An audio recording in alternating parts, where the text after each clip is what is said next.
Hello guys, আসসালামু আলাইকুম। দেখো, এগুলো হচ্ছে আমাদের সবজি বাগান। দেখো কি সুন্দর লাগছে। এগুলো কি চিনতে পারছো তোমরা? এই যে এগুলো দেখো, প্রতিটা গাছেই কিছু কিছু বেরিয়েছে।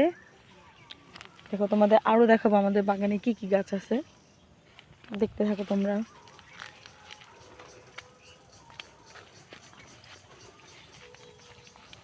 এই যে দেখো, এটা হচ্ছে, না আমি বলবো না, তোমরাই বলবে এটা কি গাছ।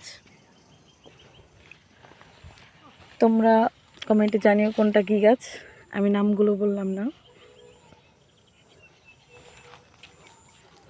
এটা হচ্ছে গ্রাম্য পরিবেশ। দেখো,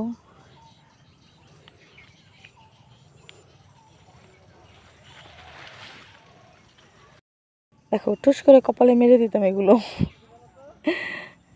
এই দেখো, এগুলো দিয়ে আমরা খেলতাম ছোটবেলায়। তোমরা কে কে খেলেছো সবাই আমাকে কমেন্টে জানাও। দেখো, একটা লাউ ধরেছি। দেখো, তোমরা কে কে লাউ ওমা, লাউ চিংড়ি তো এটা দিয়ে খাওয়া যাবে, এটা তো আমি খেয়ালই করিনি। দেখো দেখো দেখো, কত বড় এটা, দেখো একদম তাজা সবজি। তোমরা কেউ নিতে চাইলে কমেন্টে জানিও, ঠিকানা বলে দিও, আমি দিয়ে আসবো।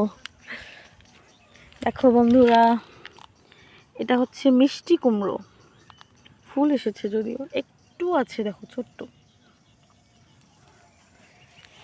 দেখো, গাছগুলো মরে যাচ্ছে ধীরে ধীরে, এগুলো পুরনো হয়ে গেছে তো সেই জন্য মরে যাচ্ছে। দেখো তো বন্ধুরা, এগুলোকে কি বলে? এগুলো হচ্ছে আখ, ছোট আছে এখনো।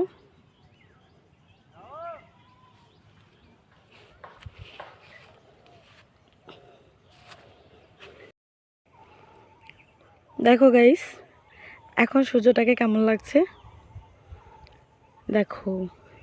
এটা হচ্ছে ভুতুড়ে গাছ, মানে এটা হচ্ছে তাল গাছ। গ্রামের অনেকেই বলে তাল গাছে নাকি ভূত থাকে।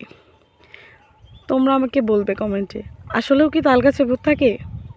এটা ছোটোবেলা থেকে শুনে আসছি, সবাই বলতো দুপুরবেলা সন্ধ্যাবেলা তাল গাছের নিচ দিয়ে যাওয়া আসা করবে না, ভূতে ধরবে। তোমরা আমাকে জানিও তো কমেন্টে, এটা সত্যি কিনা।